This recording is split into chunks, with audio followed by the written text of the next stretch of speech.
Yeah. Everybody must be waiting, no, in the lounge to get into the conference room. Now conference room sanitized, well equipped. Everybody is there.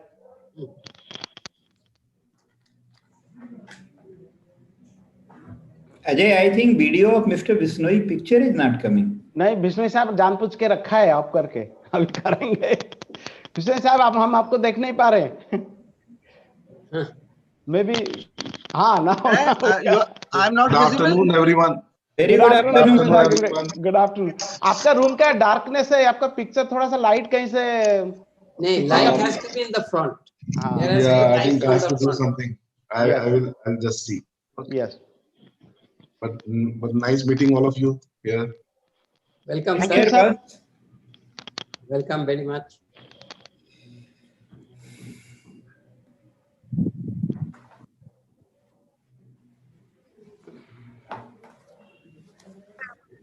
We have 130 now, 31. I think we should start at 150. Sir, please start, sir. Ajay sir, start, please. Should we let some people? We'll start 3:05. 3:05. Rajiv ji, give 5 minutes. Okay, sir. Sir, everybody is listening to your talk. That is what is. That's right. Sure. We are not doing any foul talk.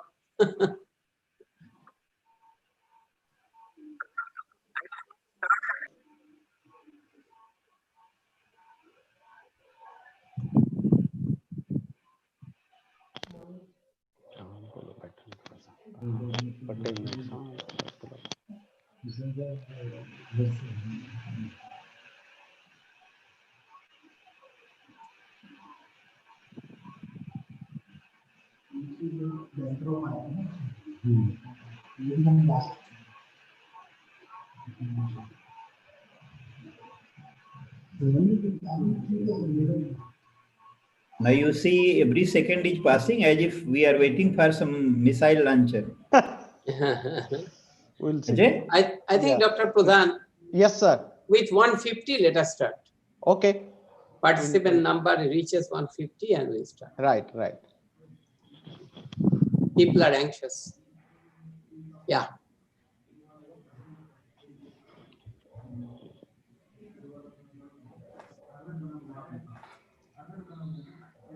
Shall we? Yeah. I right, think sir. so. I think we should start.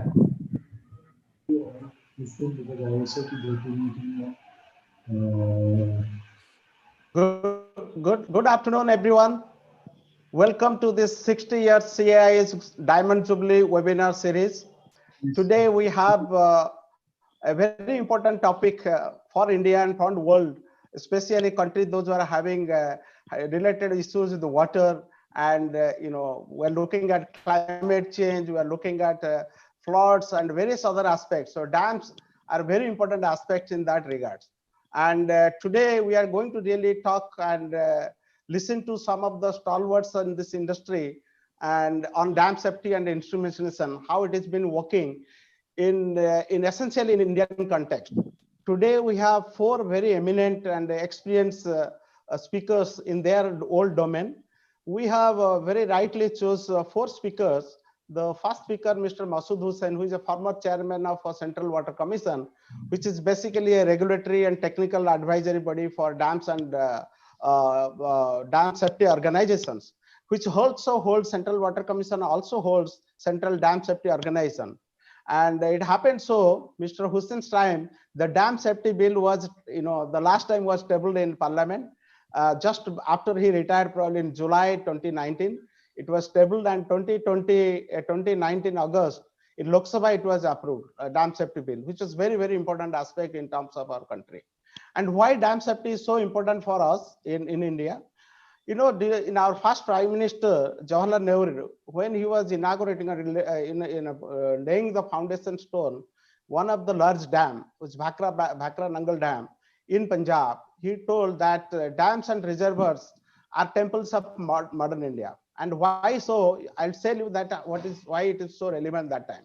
If you look at in India, see, these are the satellite map, and where we have put it, actually the dams located in different parts of our country. And so you can see India has over 5,000 dams, third largest in the world after China and United States. And you can see the dams are located in different parts of India, state-wise. And here you see why dams, reservoir, barrages so important for India in a country like India, which is having a second largest population and a large country with, with a variation of from 100 millimeter to 11 meter rainfall, 110 times variation. So you can see this is why we need a dams and different parts of country. Another aspect is that in peninsular part of India, we have 90% of water, which is actually been coming through the rainfall. And same thing in the northern part with the Himalayan region dams, 80% come during this monsoon. And you can see where this flow is coming, the rainfall. And therefore, dams and reservoirs so important for India. What it has achieved, dams and reservoirs. Say government over last 70 years spent huge amount of money. And this money actually in building the dams and reservoir in different parts, as you saw that my picture, reservoirs in different parts of our country. And what it has done, it has fulfilled number of objectives. After the independence, after this partition of India, most of our irrigated land went to the Pakistan side. So we need to really cap up with our food security. So we have achieved record, almost 300 million metric ton of grain we have produced last year. And this year is going to be much little higher than that. Same thing, the irrigation. If you look at irrigation potential, we have already achieved almost 113 million hectares. And our potential is 140. Coming with the interlinking of rivers, that will go up to 180 million hectares. So you see, this is where the dams and reserves are coming into the play. Storage, we have created almost 253 billion cubic meter of water in number, all these reservoirs, 5,000 odd reservoirs, but we have a capacity to go up to 450. But then going to 450 is a big challenge because of number of issues. I'm sure we have a speaker, Dr. Mukesh Sinha, will talk about how he has faced in Narmada Sadar Sarovar project. So this is where we have to really ensure the dam safety to see that all our existing old dams are fulfilling and able to really maintain and fulfill their objective in terms of solving this multi-objective natures. Fourth one is hydropower. You see, look at how much hydropower we are generating. We are generating almost 45,000 megawatt or 46 megaton, and we have a huge target of potential 148,000 megawatt. So this is where we can achieve. We need more dams also. Building also climate change resilience and all, that's another aspect. Efficiency in irrigation, we are also going there. The last is so important, flood management. As you know, the number of hydropower projects are coming, the number of dams and reservoirs in India, it's essentially was created only for flood moderation, flood management. And you can see that we have almost achieved quite good, almost 50% of 40 million hectare already we have doing by creating the dams and reservoir to do the flood management. So these are aspects. We have speakers who are going to speak actually on these detail on those lines. So we have Mr. Masood Hossain, who is, I mentioned to that he's a regulatory policy planning side will come. We have a dam operator and owner, which is Mr. Rajiv Bishnoi, who has worked last 30 years in Tehri hydropower projects. He will bring in his expertise from design to operational and the management and all number of things. Then we have Mr. Mukesh Sinha, who has actually also another things. I have worked with all these 4 experts last 20 years in different capacity. And the challenge is that, number of people who have done, Dr. Sinha is the person who has seen dam in different stages. At his tenure, completed the full height of the Sadar Sarovar Dam with the gated and everything. So this is what he will bring in, how the high dam, concrete high dam has been constructed with a number of different issues, and a lot of issues like resettlement, rehabilitation. We have judicial supremacy in terms of controlling construction site. Then we have good friend Satish Sharma, who has worked especially in the Himalayan seismic zone activity in terms of dams and structures. He will bring his perspective. My association with him from Baglia Dam is the first time in India we created with the lower level sluice, managing Himalayan geologies and sedimentation in processing sediments in that. So these are the challenges we are going to bring in terms of dam safety. With this, I'd like to invite our president of Consulting Engineering Association of India, who is going to give a brief welcome to our guests and welcome our delegates and participants. Mr. Amitabh Ghosal, President of Consulting Engineering Association of India. Ghosal sir, to you.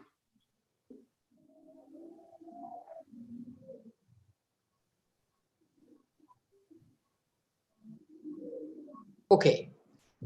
Thank you very much, all of you who are present here on the direct Zoom or on the YouTube. It's my pleasure to welcome all of you on behalf of Consulting Engineering Association of India. Am I audible? Yes, Perfect, yes. sir. Yeah, okay.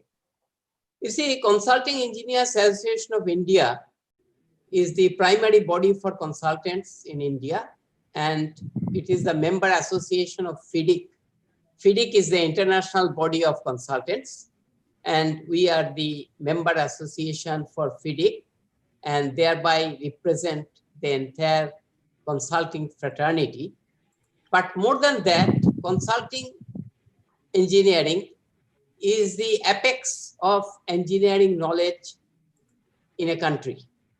And we do represent the consulting engineers, but more than that, we try to speak for the entire engineering fraternity and engineering community, who we feel are yet to get the rightful place in our country.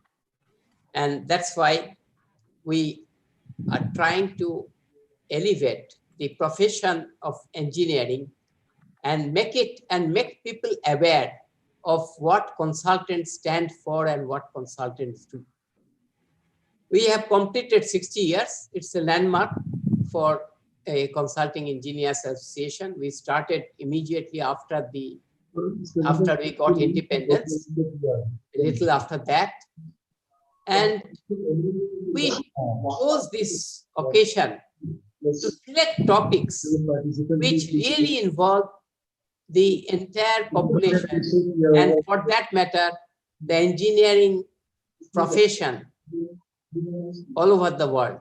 You see, the first topic we had chosen as a part of the Diamond Jubilee celebration was safety in engineering. Safety is a very important factor, and we have not been following all the safety measures. So we wanted to create awareness about safety. The next webinar we held was the use of emerging technologies in engineering, including artificial intelligence, Internet of Things, machine learning, AR and VR, virtual reality, and it had been extremely popular. Today we are having this third topic, which is on safety of dam, and we shall listen to the topmost experts in the country, the various aspects of dam safety and how it is important.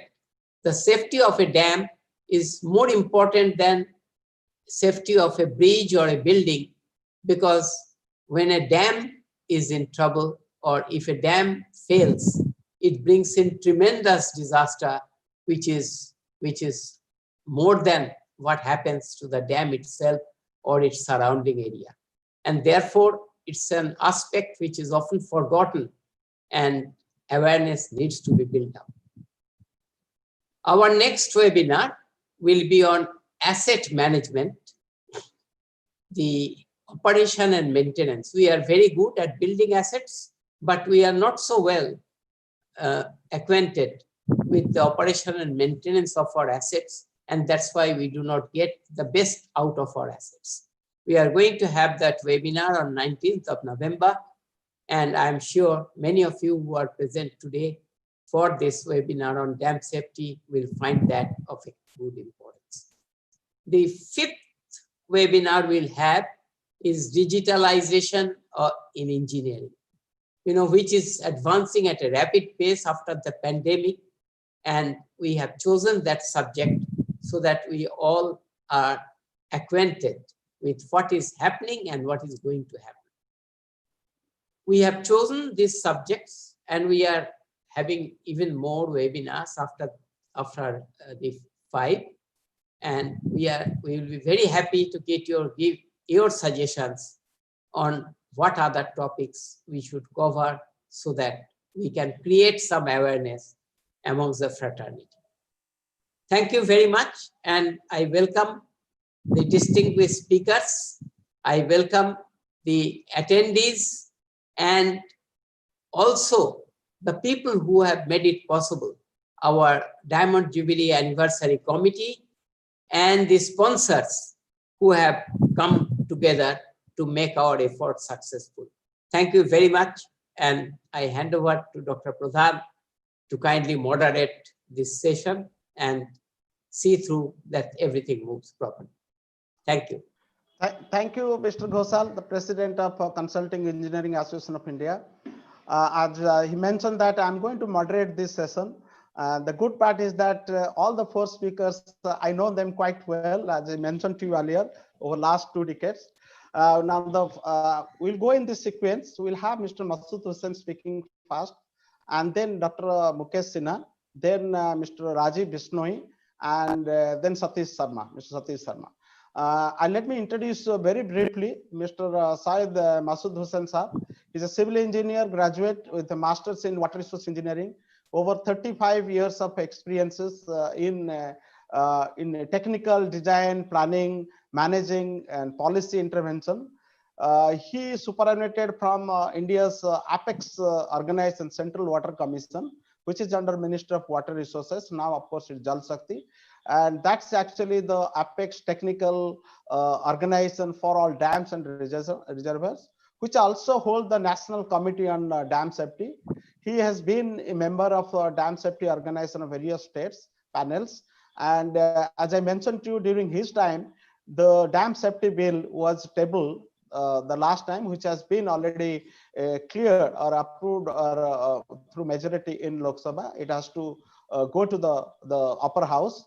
So now with this, let me welcome Syed Masood Hussain Sir as our, he'll set the tone for everyone about the policy planning and framework, how dam safety organization in India is at this stage and way forward.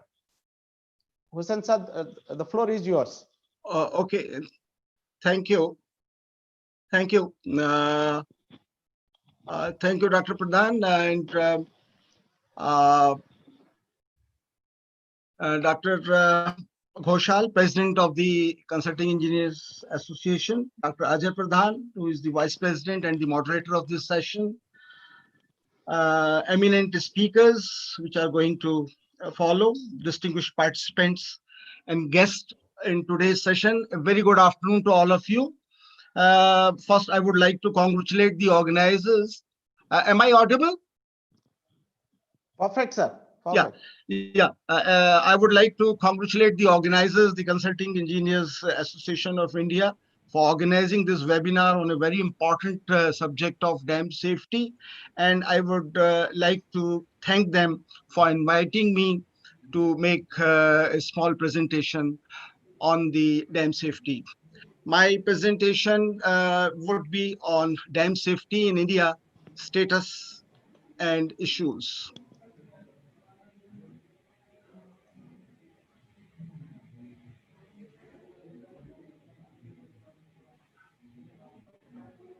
Okay. So you can use your I mouse. have to move this slide. Can you just? Yeah, sir, you move your mouse. You move your mouse, go forward. It will come in. I'm trying to use the arrow. Yeah. Somehow. On the keyboard. Yeah, on the keyboard. Yeah. Yeah, you can keyboard, you can use also. On the keyboard, the vertical up or down? Down arrow. In case Ajay, you are having his slides, even you can share. That's I can do that. I know. Earlier there was I had tested it. But, let me just. I can do that. Computers always fool us. Right. Yeah. So okay. My topic for today's presentation is dam safety in India, status and issues. Dams have played a key role in fostering rapid and sustained agricultural and rural growth and development in India. Over the last 70 years, India has invested substantially in dams and related structure because dams are very important and they are essentially required to store water. We have about 5,334 large dams completed and another 411 are under construction. So the total is about 5,740 as per the National Register of Large Dams. And the storage capacity created so far is about 253 billion cubic meters. Another 51 BCM is under construction. So you can see about some 45,000 large dams as per the ICOLT. They are there in India has about 5,700. Now, coming to the risk of dam failure, we had about 200 notable failures of large dam in the world up to 1965.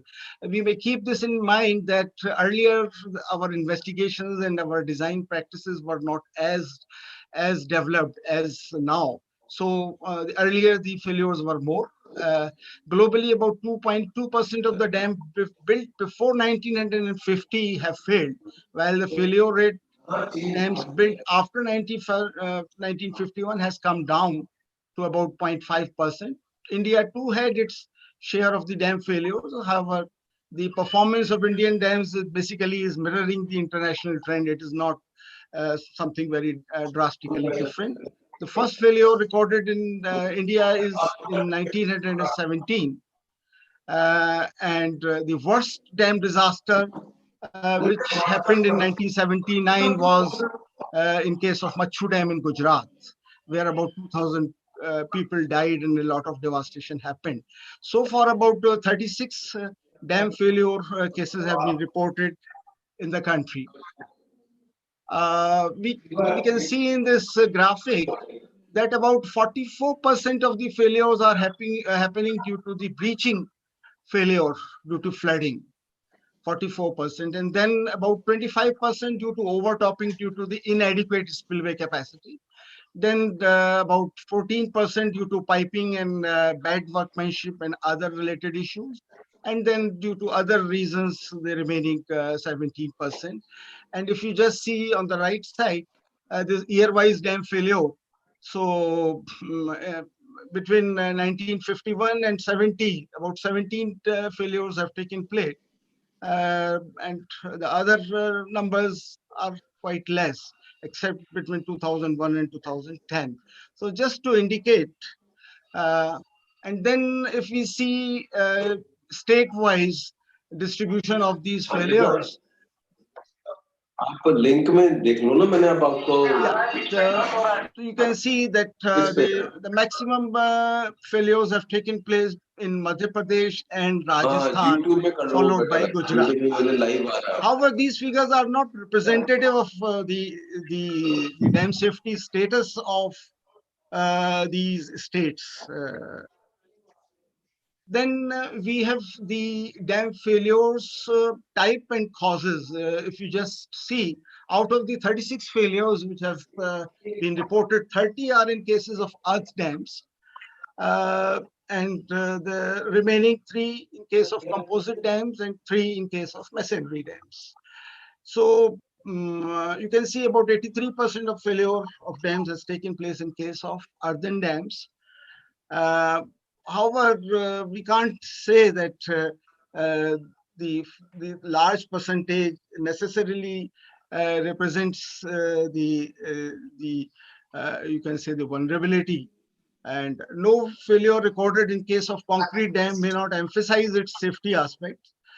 So the most common cause of dam failures in India has been breaching, as has been mentioned in the earlier slide, accounting for about 44% of cases, followed by overtopping, and then due to other reasons. Then due to aging also, if you see, most of the dam failures have taken place, majority, in fact, immediately after construction or at the time of first full load. which can be clearly attributed to factors of either inadequate design or poor quality of construction. And then we can see the age of the dam at failure and the number of failures and the percentages. I just mentioned the case of the failure of Machu Dam, which have been the biggest disaster as far as the dams are concerned in India. This happened in 1979. What happened was the dam is located 9 kilometers upstream of Morbi town in Gujarat. This was completed in 1972, and this is 24.7 meter high. A central masonry spillway and 2.3 kilometer and 1.4 kilometer long earthen flanks on either side. So on August 10, 1979, witness, kindly switch off the microphone, please. Kindly switch off the microphone, please. So on August 10, it witnessed an unprecedented rainfall, and as a result, the unprecedented flood came of about 14,000 cumecs against the design capacity of 6,180. And as a result, the dam overtopped and the flanks washed out. As a result, there was a lot of devastation downstream. About 2,000 people died in Morbi town, and about 12,700 houses were destroyed. Now, subsequently, the dam height was raised by 2.7 meter, and its spillway capacity was enhanced to 26,650 cumecs. So, coming to the dam safety, the central issue, why dam safety is a priority concern for India? Because dam safety is important for safeguarding water security and huge investments in the infrastructure, and safeguarding human life and properties of the people living downstream of the dams. With increasing number of dams becoming older and older, the likelihood of dam failure in India is expected to be in ascending paths. Many dams have very structural deficiencies and shortcomings. Kindly switch off the microphone. There's some voice coming.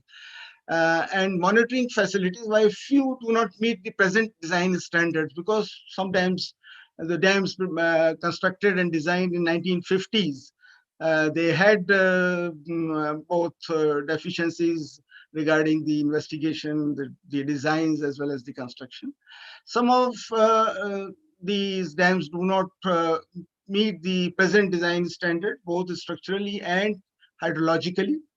Most of the states have been failing to provide sufficient budgets for maintenance and repair of dams. This is one of the very important cause why the dams are not being kept in the proper health. Many states also lack the institutional and technical facilities for addressing the dam safety issues. Now, coming to dam safety activities in India, we know that the successful dam safety assurance programs require a dedicated institutional structure with access to top management attention. In India, dams are basically owned, constructed, and maintained by the various departments of the state governments, state public sector undertakings, and central public sector undertakings like Bhakra Bayas Management Board, NHPC, DVC, SGVNL, THDC, NTPC. They also own dams and operate them, and a few dams come under private ownership. So the safety of dams in India is the principal concern of the dam owner. Practices of dam safety, they vary from state to state and from organization to organization. The central government and in fact the Central Water Commission is working towards evolving unified practices of dam safety. In this regard, a National Committee on Dam Safety was constituted by then Ministry of Water Resources, Government of India in 1987.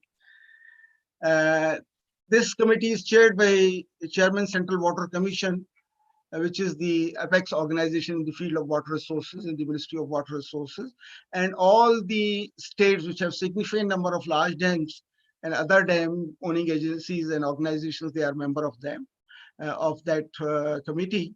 NCDS acts as a forum for exchange of views on various issues pertaining to dam safety. It oversees dam safety activities in various states and organizations and suggests improvement to bring dam safety practices in line with the latest state-of-the-art technology. This committee has 3 subcommittees, and so far about 39 meetings of this committee have held so far. The last meeting was held in January 2019 at the time of the International Conference on Dam Safety. Then we have another committee, the National Committee on Seismic Design Parameters. This is also a very important committee which basically recommends the seismic design parameters and related studies for the design of dams which are above 30 meters of height. This was constituted in 1969. It was further reconstituted in 1991 by the Ministry of Water Resources. And this committee is chaired by the Member Design and Research Central Water Commission. So, in pursuance of the State Ministers' Conference of 1975 and realizing the importance of dam safety, way back in 1975, the Central Dam Safety Organization was established in Central Water Commission. So we can see that we have traveled a period of about 40 years, more than 40 years in the field of dam safety. The objectives were basically to assist in identifying causes of potential distress, perform a coordinative and advisory role for the state governments who own the dams, lay down guidelines, compile technical literature, organize trainings, etc., and in general to take a step to create awareness in the states about the dam safety. However, in the present legal framework, the Central Design Organization has virtually no power for actual enforcement. And as mentioned by Dr. Pradhan, once the Dam Safety Act is passed by the Parliament, or it has been passed by the lower house, the upper house is yet to consider, then we'll be having some statutory powers both at the center and at the state level. This Central Design Organization has prepared a number of guidelines on dam safety, circulated to the state governments and other organizations. It has compiled a national register of large dams, first in 1919, and then it is being regularly updated on a continuous basis. And the CSDO is involved in imparting trainings and related courses to CWC as well as the state governments as well as other public sector undertaking engineers. And being a small organization, it only caters to the request of the state governments on a case-to-case basis. It is not in a position to oversee each and everything in this regard. Then we have state dam safety organizations at the state government level. 18 states, they have created these organizations, and 4 dam owning organizations, namely National Hydroelectric Power Corporation, Bhakra Vyas Management Board, DVC, and Kerala State Electricity Board. Despite large number of DSOs, still the state of affairs of the dam safety in the country is not up to the mark. The non-uniformity in the administrative setup and functions of these DSOs is one factor. And then we have some states where there's no DSO, then even where the DSO is there, it has skeletal staff and they don't have the properly defined functions.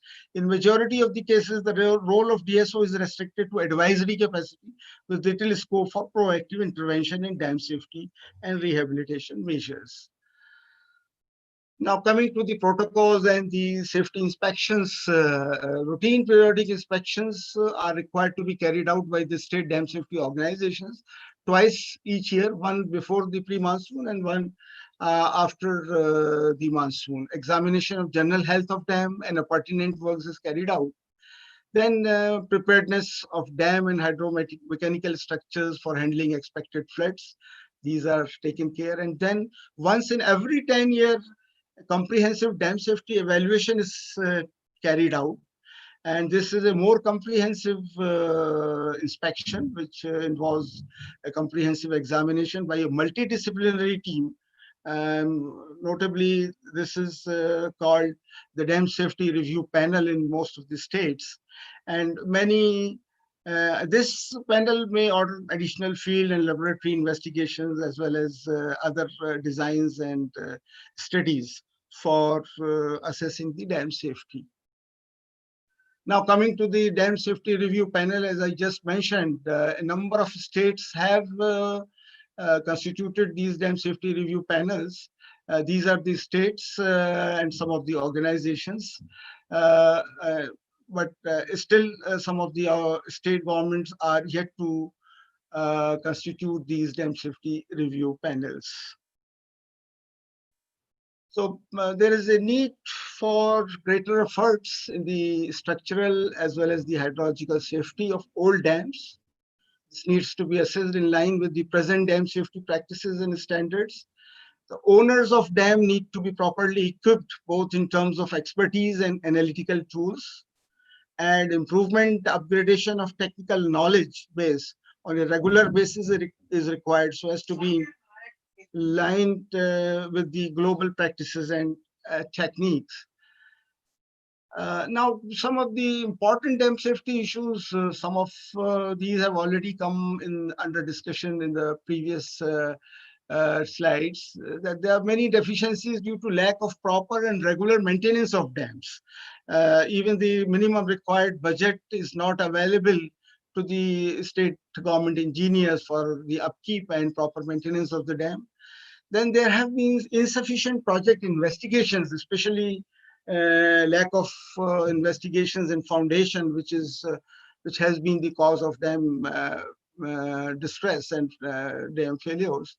Then we have deficiency in design and construction of dams because of various reasons, especially during the past years when the design and the construction practices were not that developed.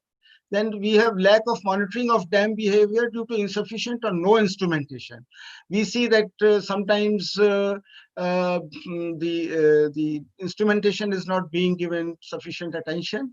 Even when the instrumentations are being provided, the data is not being collected and monitored. So dam instrumentation is really a matter of great concern in India. Hydrological safety issues are there in some of the dams because there's some inadequate discharging capacity of spillways, especially considering the advancement in the hydrological standards. We have realized that some of the older dams, they require larger spillways. And then there are issues related to hydromechanical equipments. Sometimes they are not kept properly and there's a deficient functioning. Then, as Dr. Pradhan mentioned, Dam Safety Bill has been passed in the lower house of the Parliament, Lok Sabha, on 2nd August 2019.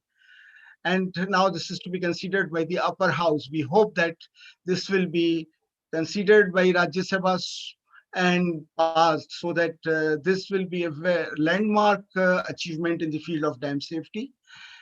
Before that, earlier Dam Safety Bill was examined by the Standing Committee on Water Resources by the Parliament in 2011. The important features of the present bill are basically that it provides comprehensive framework for safety of dams, issues related to proper surveillance, inspection, operation and maintenance of all specified dams in the country has been addressed in the bill. Aims for prevention of dam failure related disaster through robust institutional mechanism. The institutional mechanism is very important, and this has been taken care in the present dam safety bill. And then there are provisions related to offenses and penalties, so that if some organization or some state government is not carrying out the required procedures, then what would be the penalties? Then I'll be talking about the special dam safety projects, which have been implemented in the course of time since 1991. The first project with the assistance of the World Bank was implemented during 1991 to 1999 in India. There were 4 participating states, namely Madhya Pradesh, Rajasthan, Odisha, and Tamil Nadu. A total of 237 dams were provided basic facilities, while total 237. Out of them, 182 were provided basic facilities, whereas the rehabilitation and rectification was done in 55 dams. So we can say the achievements of this project which lasted for about 8 years, that rehabilitation of the identified dams of about 55 as mentioned above. Then strengthening of institutional arrangement was carried out. A number of dam safety organizations were constituted and other related measures were taken. Then training and capacity building, provision of equipment was also done. Then probable maximum precipitation atlas for various basins were prepared under this program, and guidelines on dam safety were prepared and issued for use. Then coming to the present project, which has just almost concluded, the dam rehabilitation and improvement project, in short known as DRIP phase 1, assisted by the World Bank. The revised project cost is 3,100 crores or 31,000 million rupees. The duration was from June 2012 to June 2020, so about 8 years. The main components of this project were rehabilitation and improvement of dams. 223 dams in 7 states were taken up for rehabilitation, and institutional strengthening was the another aim. And the project management of this program was led by Dam Safety and Rehabilitation Directorate of the Central Water Commission, along with the this project management units of all implementing agencies. So as I just mentioned, 223 dams, 9 implementing agencies across 7 states, and these are the states on the map of the country. You can see states Madhya Pradesh, Odisha, Tamil Nadu, Kerala, Karnataka, Uttarakhand, and Jharkhand. Important achievements of the DRIP program project is that rehabilitation and improvement of dams was carried out as per the program. A number of dam safety guidelines, about 12 on various aspects, were prepared and published for use. Seismic hazard mapping for the country. A seismic hazard analysis information system has been developed. This is going to help a lot so far as the design of dams and their assessment with respect to the seismic hazard is concerned. Inundation mapping and emergency action plans have been prepared for quite a number of dams. Institutional strengthening, of course, has all along been a very important objective. Training and capacity building, both in the country as well as outside, has been carried out. A number of engineers have been trained, both in India and various countries who have the expertise in this. Then a very important dam health and rehabilitation monitoring application known as Dharma has been developed. This is a system to monitor the health of dams, which is being used by 18 states of the country. So this is a very, very important achievement and a very useful tool for the monitoring. And then we organized 4 national and international dam safety conferences. The last conference, which was the International Conference on Dam Safety, was held in January 2019. Sir, if you could wind up in next 2 minutes. Yeah, just sir. I think I'll take a minute or 2. Thank you, sir. This is just the guidelines for the instrumentation, because instrumentation is in the title of our webinar. So I just tried to show that this was the guidelines which were prepared. A number of such guidelines, about 12 have been prepared. And then the DRIP 2, which has been just approved by the Cabinet Government of India on 29th October 2020. The estimated cost is 10,211 crores, or about, you can say, 1 billion or say 102,000 million rupees. And the duration is 10 years. With 2 periods of 6 years, with an overlap of 2 years. 19 states and 3 central agencies are going to be part of that. And you can see the. Thank you, sir. Thank you. The The component one is rehabilitation and improvement of dams. The second is institutional strengthening. The third is revenue generation through incidentals. And the fourth component is the project management. And with that, I'll conclude my talk. Thank you very much for very patient hearing. Thank you, Hussain Saab. You have made a very comprehensive and actually gave in a very comprehensive dam safety organization issues, challenges, and what is going on now. Since we are consulting engineer fraternity, there's a huge opportunity for consulting engineers with the DRIP 2 and DRIP 3 coming up. And good news that it has already been approved and by cabinet. So this is a good news. And as you know that I think Mr. Hussain mentioned that we have 5,700 odd dams. More dams is going to come. So there people should get engaged, and not only dam safety assessment, rehabilitation, but also new dams. Instrumentation is going to be the big challenge in coming years. So we are actually catching up with the instrumentation. As you see that there are already 2 documents prepared by Dam Safety Organization, DRIP project, DRIP 1, DRIP 2 will take it to different level. So with that, thank you, Hussain Saab, and please stay online. We have some questions already coming to me, and I'll throw them once we have gone through all the presentation. Now the second presentation by Dr. Mukesh Kumar Sinha, who is better. I know him since 20 years. I have never seen a better engineer who is so articulate and organized. And also more than that, he has worked in policy planning level. He has worked in design level. He has managed excellently multi-stakeholders, by bringing this project to the final stage with Sardar Sarovar project.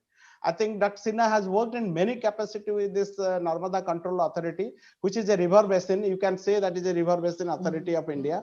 First one you can say in that sense, although it is not, because there are a lot of mandatory other issues there. So Dr. Sinha, he's a graduate in civil engineer from IIT, and also master's and PhD in water resource and hydraulic engineer. Has over 30 years of experience. Sinha sir, the floor is yours. You may speak for 20 minutes, sir.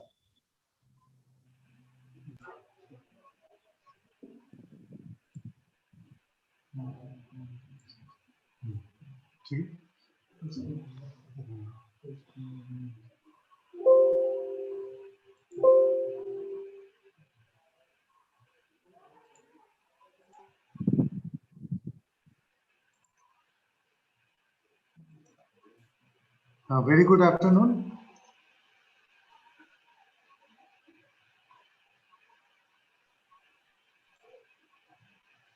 Good afternoon. Well, my topic is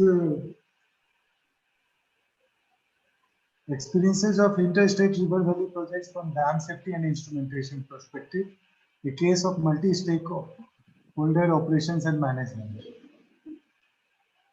Interstate river valley projects have unique characteristics, that these are characterized by multi-stakeholders, where often the issues are not only contradicting, different stakeholders will have different views about the same thing, but they also transcend beyond water resources engineering and often overlap with socio-environmental political scenario.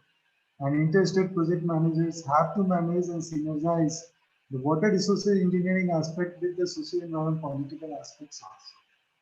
In India, Sardar Sarovar project in Gujarat on Narmada, it's much debated interstate project, which is marked by the political affiliations of the central and state governments. Its construction had a checkered history of over 60 years, with numerous interceptions, including court stay orders, etc. The challenges of Narmada Control Authority, the interstate coordinating agency to which I belong to now, had become manifold, with managing socio-environmental political scenario along with the legal issues. And of course, the challenge of water resources projects remains. As you all know, Narmada River Basin is the 5th largest west flowing river, and it is the first basin which has got virtually some sort of a planned development schemes. We have got 30 major projects, 135 medium projects, and over 3,000 minor schemes. And the basin had many major projects like Bargi Dam, then Indra Sagar, the largest reservoir in the country, then finally Sardar Sarovar Dam, and the canal which takes off from Sardar Sarovar Dam goes right up to Rajasthan, Bhama and Jalore district, and irrigates more than. It is a mega project over. It serves the party states of Gujarat, Madhya Pradesh, Maharashtra, and Rajasthan. Irrigation is planned 18.45 lakh hectares in Gujarat and 2.46. More than 20 lakh hectares is planned in from this project. So in respect of power also, 1200 megawatt is riverbed powerhouse and 250 megawatt canal head, so around 1450 megawatt power is generated. Drinking water is 131 urban centers and 9,633, around 10,000 villages in Gujarat. And similarly in Rajasthan also 2 urban centers and 1100 villages in Rajasthan. It caters to around drinking water supply of around 4 crore people. There was a dispute, and so we had Narmada Water Dispute Tribunal Award. I'm not going much in detail because those are history now. The award is very exhaustive.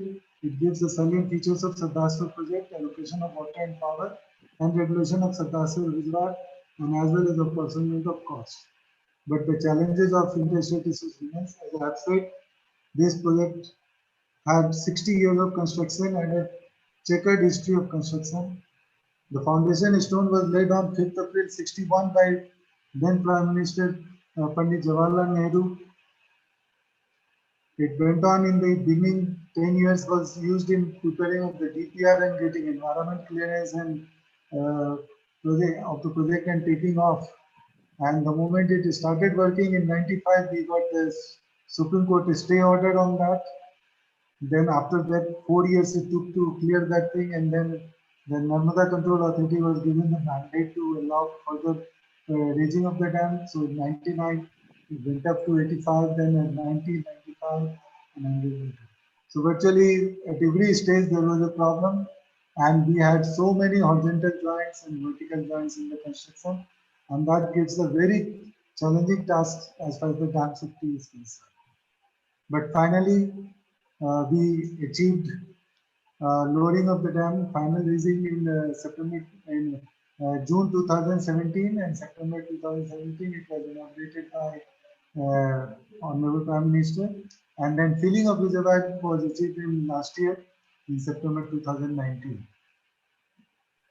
It was not that the instrumentation was not planned. Instrumentation was planned very well. If you can see the table, the Dam Project Authority had awarded the work to Switzerland firm in March 1988, immediately after the clearance, and at that time the construction work started.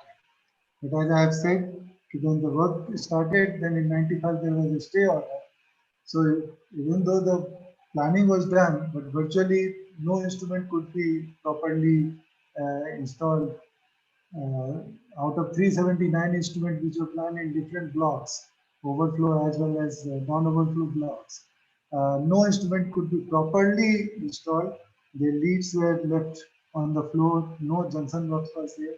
So virtually you can say that as of now there is no instrument in the dam. That gives a very huge challenge for any dam project authority how to manage, and we have the filling of the reservoir also. The first filling of the reservoir, as I told that in June 2017, the approval for final raising came, and then the first filling schedule was planned. Narmada Control Authority, taking guidance from the CWC guidelines and with the concurrence of party state, prepared a filling schedule in 2017, but in 2017 and 18, we had a deficit rainfall and we could not fill up. Only last year in 2019, due to heavy monsoon in Narmada River Basin, all reservoirs in Madhya Pradesh got filled up, which led to heavy releases, and so the filling of the Sardar Sarovar reservoir also could be achieved in 2019. As you all know, that first filling of dam is very critical because it is the first test dam will perform, and as per the Bureau of Reclamation report, approximately 2/3 of all failures and 1/2 of all dam incident occurs in first filling. And in that context, it was a very challenging task to achieve the first filling of Sardar Sarovar reservoir, because There is a checkered history of construction with so many breaks. There was vertical and horizontal joints, and there is a huge seepage across. And that's why the Narmada Control Authority, while giving the approval, gave the responsibility of filling to Sardar Sarovar Reservoir Regulation Committee, which is comprising of the chief engineers of Party State and headed by the executive member of Narmada Control Authority. Because they thought that this is a technical body and they should manage the first filling of it. And in addition to the filling, that is the dam safety aspect, they also gave the responsibility of ensuring safe shifting of project affected plants. So we had, as I told in the beginning, we not only look after the water resources challenge, but also the socio engineering aspects also. So project people who were living in submergence area also have to be shifted safely from the submergence areas. And these all dam safety had to be managed without any instrumentation. We had no instrumentation because of the stop work order, even though it was planned, but somehow they could not be done. Now we have progressed further, but we can't go back now and install the instrument.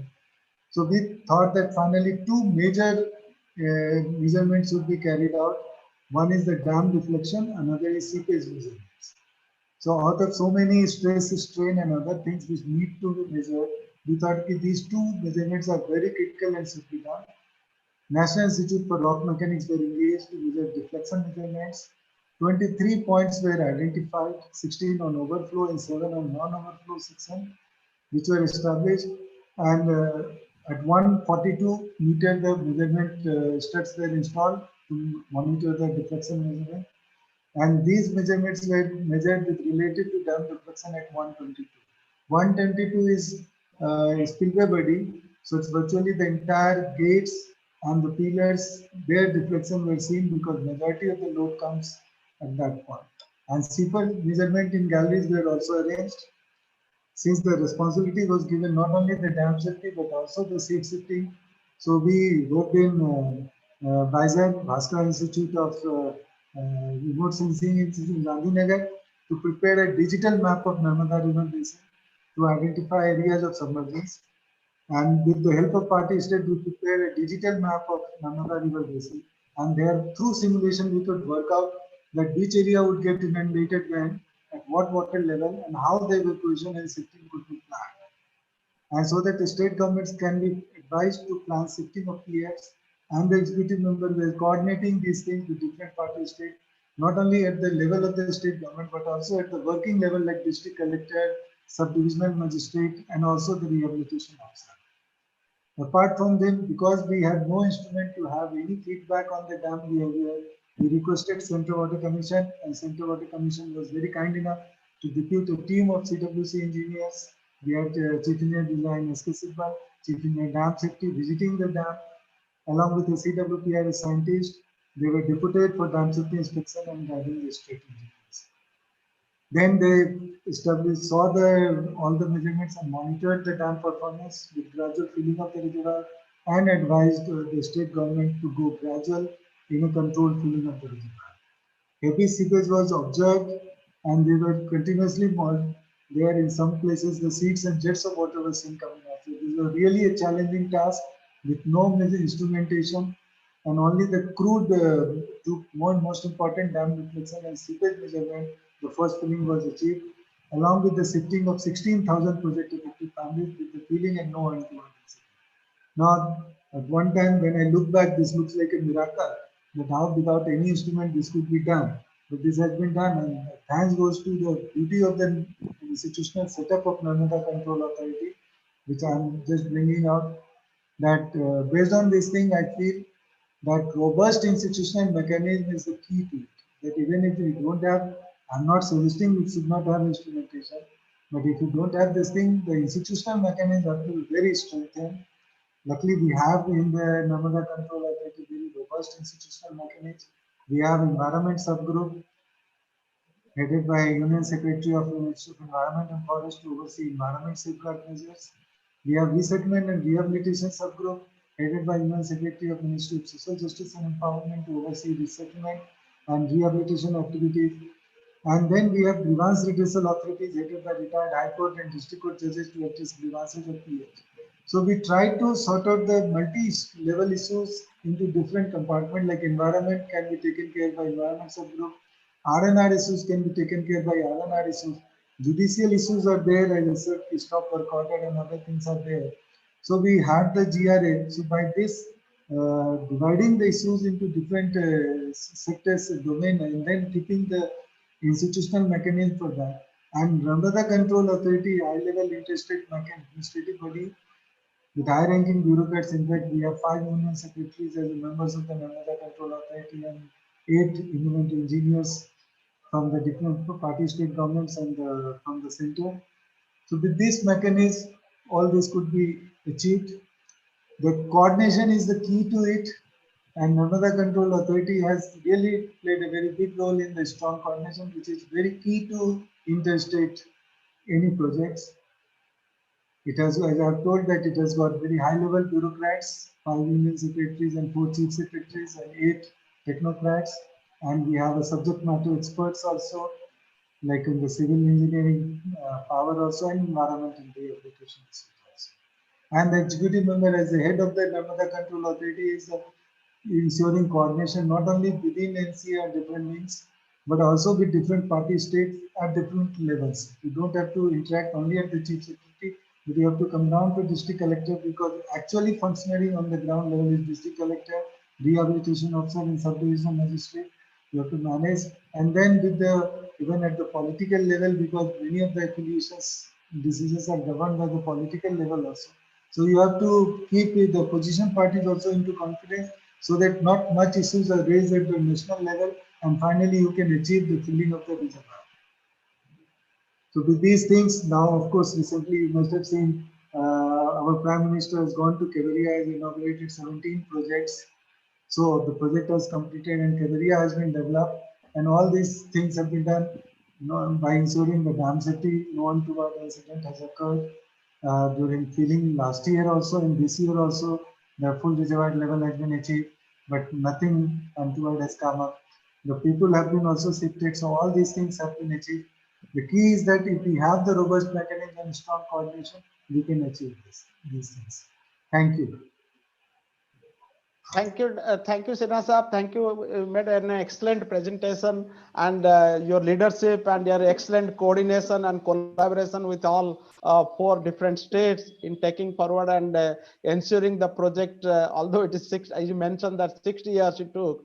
I think the contractors like JP Associate who've been there, the cranes are there, people are there, maintaining equipment. I think I would salute all the people, all the stakeholders, all the states. I think bringing this project to the final stage. I think as Dr. Sinha mentioned that, Sadar Sarovar is the terminal dam. You can see that a number of projects in the upstream, cascading in the river system. There are already 12 major projects operational, already operational. There are several projects unplanned. I think one of the biggest challenge which Dr. Sinha didn't mention here was inflow forecasting, cascading and the inflow and outflow of each reservoir, and their operation at least the flood routing and operational at the terminal dam is so crucial. We saw the last year they really filled the reservoir to the FSL. This year it was also, we had a huge precipitation. I think Dr. Sinha, my suggestion would be looking at climate change and rainfall pattern and all. You should have, I would like to see not as a control authority. You should have full as a river basin authority with a based on IWR principle. That's what I would like to see in the future. Maybe NCA can, with the central government, with the 4 states, to look at. Thank you, sir. Thank you for your your experiences in sharing. Now, I'd like to invite the old friend and Mr. Rajiv Bisne, with whom I have worked in Tehri, Koteswar, Bishnugad, and Sankos. Number of projects I have worked. He worked in the organization for last 30 years, and in the Tehri, from design as an engineer to technical director, managing, operating. This is one of the critical dam in the Himalayan region, and the Tehri High Dam. It's one of the dam this kind. This is similar like a Sadar Sarovar project. Is also went through a number of environmental controversies and many stretches. So I think Mr. Bishnoi, Rajiv Bishnoi is director technical in the TERI TSDC Limited. They don't call it TERI Hydro Development Corporation. It is known as TERI TSDC Limited. It's a joint project of UP government and central government, and it's a public sector company. Mr. Bishnoi is most experienced engineer in the organization. I think he will bring the perspective of dam safety from the construction, design, construction to operational stage. I think this would be a very good presentation of his experiences. I think Bishnoi sir, the platform for you to share your experiences. Thank you. Well, thank you, Mr. Pradhan, and good afternoon to everyone, the learned panelists in today's webinar, and the participants who have been listening this webinar for the last almost a year, almost an hour. And I've been given to speak on certain aspects related to design, construction, and operational aspects of the dam safety, giving reference to the project, TERI Dam. As we all know, this is one of the most important projects India has ever built, and this is the highest dam not only in India but rated in Asia also at the moment, which is operating. There is one Rogum Dam which is higher than this, which is still under construction and likely to come up in next 3 to 4 years. Earthen Rockfill Dam. So I would take you through a series of slides and would like to flag few very important aspects, dam safety aspects, which we have incorporated while conceptualizing this project, while designing the project, and while constructing and then finally operating this project. We have been operating this dam for the last almost more than 15 years. The very first challenge while we commissioned this dam was to fill the reservoir. The capacity of the reservoir, which is almost 3,000 million cubic meter. The first challenge was to fill this reservoir in a controlled manner. And we have, as you all know, that we have certain guidelines for the controlled initial filling of the reservoirs in case of earthen rockfill dams, in case of concrete dams also. And we had to really take a decision at that time that in case we follow those stipulated guidelines, the entire filling of the reservoir would have taken something like 7 years. And while doing the control filling of this reservoir, we would have spilled over huge water. And if you convert that water into in terms of financial figures, it was something like 1,600 crores that time. So 1,600 crores worth of electricity we would have just wasted, or we would have let that electricity go, and just to follow a set of guidelines which were made about 3 decades or 4 decades back. So, but this was one important dam safety related aspects. So we had to do a lot of research, considering that the kind of initial filling what we were supposed to do that time, whether such filling of such high reservoirs were done elsewhere, and how many international experiences were there, what were the considerations made at those projects, technical considerations to fix up the initial filling criteria. And we had really studied a lot, and then finally what we found was that it is not, there was no absolute set of guideline for the initial filling for such high dams, and it was basically varying from dam to dam and case and the project specific basis. So it was depending on certain technical parameters, and based on those technical parameters, which are mostly related to design aspects as well as the construction aspects, also the reservoir specific features. So a dam specific criteria could be developed, and this is exactly what we did when we commissioned this dam. The result was that we could fill the complete reservoir in a period of less than 2 years. And of course, during those 2 years, while we were filling the reservoir, we really monitored the entire structure damage structure as well as the appurtenant structures like the spillways and the underground powerhouse complex and other structures in a very stringent manner, because we were basically filling the reservoir with a new set of guideline and with a faster filling rate. So we monitored it this way in a very stringent manner, and finally what we found that everything was well under control. We could fill the entire reservoir in less than 2 years period, and everything, all the structures, performance of all the structures were well under control, well within the design parameters. Settlements, the deviations and the pore pressures, internal pore pressures, the slope stability issues. There are many aspects which we monitored that time, and so we continued filling in that with that faster rate, and finally we've completed it in a period of less than 2 years.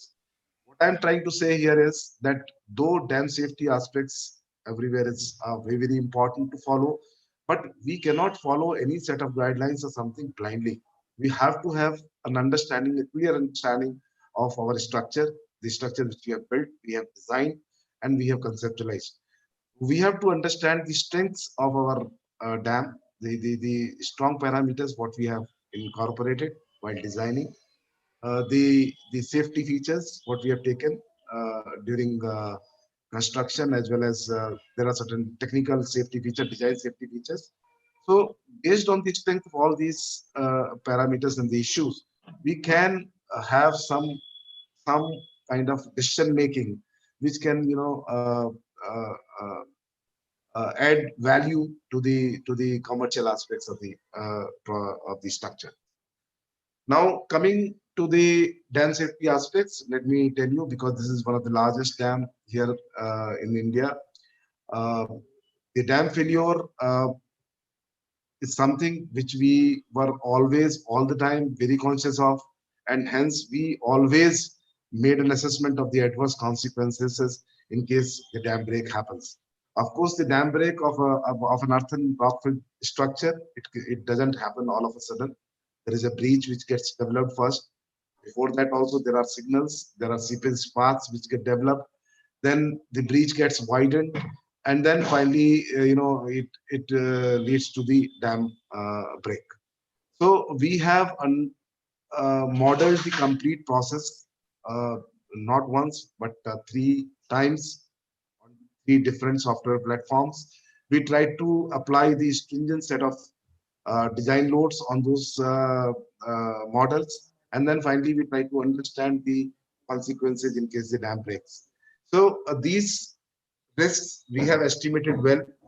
We have also for that time we had finalized the mitigation measures, and we did everything. We took all the measures to minimize those. Minimize those. See, this is otherwise also very important. There is a very dense habitation which is existing downstream of the dam areas, and in case of any, even the minor incident takes place where the seepage gets developed through the dam body, or any unexpected flood comes which is required to be passed through these spillways without absorbing this flood. So there are going to be huge consequences in the downstream areas, and this is the reason we were always very conscious of the social implications of the dam-related safety aspects. So it's not only the dam safety is like just for the sake of following what is given in the Dam Safety Act, but it is the social obligation also on the part of the owner, what we understood.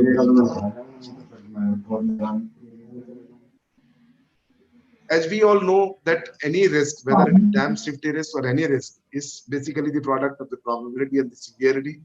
In the case of such large dams, because the severity is huge, though the probability is very less, because the structure is very well designed, very well tested, for the worst conditions, the design parameters taken are really very conservative, but probability of course is very less, extremely less, but severity is very high.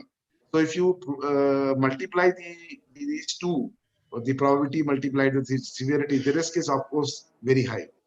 So considering this, what we did that time was that let's try to understand in case any adverse incident starts taking place, what will be the first step?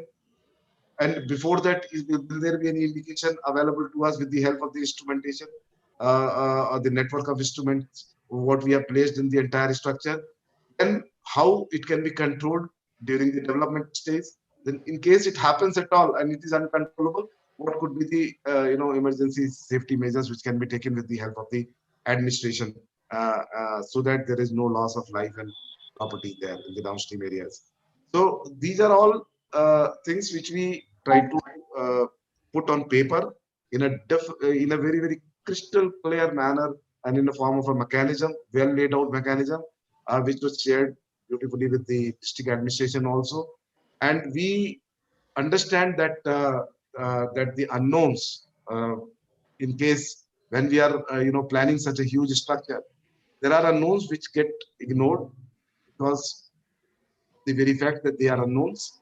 So there are always, they lead to risks, and those risks at the time of planning, those need to be taken care of while designing, and if not taken care of at the designing stage, at least during operation, those risks have to be very well taken into cognizance. And today we understand, even after building this project successfully operating for the last 15 years, we understand there are still 2, 3, 4 aspects which we really missed. I would say we missed. We could have taken that into consideration while designing and constructing.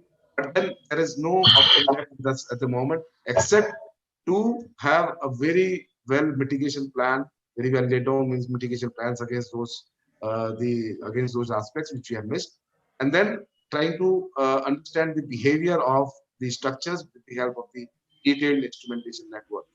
This is exactly what we are doing, and we are not allowing anything to go unnoticed. Any development in the structure, whether it is dam or the appurtenant structure like the spillways or the side seepage galleries or the underground powerhouse caverns and other caverns, or the tunnels also, unnoticed. We do not want to let any development go unnoticed. Even the smallest development in any of the structure is taken there very seriously. And all this happens during the pre-monsoon inspections, the post-monsoon inspections, where we have set up protocols laid down very clearly for both the inspections, pre-monsoon and the post-monsoon. And these reports travel from the lowest hierarchy level to the highest hierarchy level, comes to the management level. Finally, we take a call that everything is working well or not. And then we invite the external agencies also, to carry out the extensive dam safety audit of all the structures. I will just take you through the slides, some specific aspects of the dam safety. They are the causes. Mr. Masood Hassan have very well mentioned them. I don't have to repeat those causes. These are the things. Dam safety bill also he has covered. So let me skip these couple of slides. I would straight away come to the Tehri Dam related slides and tell you how in Tehri Dam we are very particular about the dam safety aspects. This complex is basically 2,400 megawatt complex. It's a hydropower complex. More than the benefit of hydropower, it is the irrigation project. It gives water round the year to the command area downstream, and almost close to 1 million acres of land is getting benefited with the waters which we store during monsoon and released throughout the area. As regards to the power generation, the stage 1, which is 1,000 megawatt, was commissioned in year 2006. It has been successfully operated the last 15 years. The stage 2 is also being done in 2 parts. The Koteshwar 400 megawatt, that has also been commissioned in year 2011. And the Tehri pumped storage plant, which we are doing 1,000 megawatt, the work is in advanced stage, and 18 months from now, that is 1.5 years from now, the first unit of this pumped storage plant will be commissioned. And then 2 months subsequent to that, all units will be commissioned. So it's a huge irrigation projects. At the same time, it's a huge hydropower project, which is very, very essential, which is very, very helpful for the grid stability in the northern sector. And now that the entire nation has one grid, I can say this is this is one of the biggest projects. It's going to be the major project to rescue the grid in case of any problem. So this project assumed a lot of significance, and so the responsibility comes on the organization, I mean THDC, to maintain this project's health all the time in good condition. This is a general layout of the plan. You see here, the Bhagirathi river was flowing like this, and we put up a dam here, which is 260-meter high dam. What you see in green is the upstream slope, which is 1:2.5. You can see how liberal this slope is. So this was one of the structural feature, which we took advantage of while deciding for a faster filling in this dam. The downstream slope is also very flat. It's 1:2, and the bottom uh, length of the dam is 1,120 meters. So this is how big a structure is and how flattened, how safe the structure is when it has been designed. Other than that, what we have done is we have kept a very wide top of the dam. It is 25-meter wide at the top, just to reduce the ill effects of the magnification of the earthquake, because it's a highly earthquake-prone area. This lies in Zone 4 of seismic map of India. So we had to mitigate the ill effects of the seismic risk at this on this structure. For that, we kept a very wide top of the dam, and then we have an inclined core, clay core in this project, which is basically acting like an envelope, and all the pressure upstream, which is coming from the upstream, the hydrostatic pressure, it is basically trying to push the inclined core towards the downstream. But because of its inclined nature, it is not likely to give way, and it's not likely to develop the cracks. So there are many such, small technical features which run into something like 30 to 35 typical features which have been provided to ensure the safety of this mammoth structure. We have the side chute spillway here. You can see this. It is a single fall spillway and 220-meter high single fall spillway, which is nowhere in India. This height has been ever built, and the energy dissipation for this spillway was a challenge. And we have one stilling basin where we are trying to dissipate the energy, and the safety of this stilling basin was also a concern. And there also we have inbuilt number of features at the design stage as well as during construction. I mean, there are so many aspects that if one starts speaking about these aspects, you really need a full day session to understand all the features what we have inbuilt in these structures. But I'll take you through the main features. This is the underground power complex, a skeleton diagram, 3D view, where we have 4 headrest tunnels, out of which 2 headrest tunnels are being used for the first stage, that is 1,000-megawatt stage, and the remaining 2 headrest tunnel, what you see here, will be used for the pumped storage plant, which is already in advanced stage of construction. But you see here a lot of tunneling which has been done, and the total length of tunneling in stage 1 itself is something like 28 kilometers in stage 1, and in stage 2 also similar amount, and that too everything confined in an area of something like 3 kilometers by 3 kilometers. So 9 square kilometers we have done tunneling of something like 55 to 60 kilometers. So sometimes a tunnel over tunnel, and then the cavern on the side of the other cavern. Lot of challenges. Mr. Sharma is there on the panel. He is very well aware. He has been on the side of the contractor, Hindustan Construction Company, and he was heading the engineering department, and he knows the challenges which we have crossed in this underground complex. The salient features, as I said, this height is 260 meter, and the live storage is 2,600 million cubic meter, and the water spread behind the dam is 42 square kilometer. This is the view. This is the picture of Terry Dam. It is almost close to the FRL, 10 to 15 meters below the FRL. full reservoir level. What you see on the other side are the gated spillways, two gated spillways, and they are connected with vertical shafts. The height of the vertical shaft itself is 220 meters and is straight vertical fall of 220 meters. Now one can imagine how the energy of such huge water jet falling from such a height would have been dissipated. So that is another, that is a topic for another time. It's a huge engineering challenge, and which we have tested those spillways, and now these spillways are being replicated in Rogun project, because this is the first project in the entire world where such spillways, the chart spillways of this height have been constructed and designed. What you see here is the spread of the reservoir upstream, and this is the minimum drawdown level. You can see an island also. This is the island which gets appeared when the water goes down and then water comes up. So this is the normal level, full reservoir level. This gets submerged. These are some of the features which I mentioned to you, which are the dam safety features taken at the design stage. I would specifically like to mention here the density to which the entire shell material was compacted. It's 2.36 ton per cubic meter. Now you can imagine the kind of compaction which would have been done for this, for creating this dam body. And then finally on the surface, we use the blasted rock mass, rocks segments with angular edges and the size varying from 600 mm to 1200 mm, just to improve the resistance against the sliding of the dam. Because as Mr. Osudusun said, these are some of the very peculiar causes because of which the dams in India fail. Against cracking, as I said, we provided the inclined core, clay core.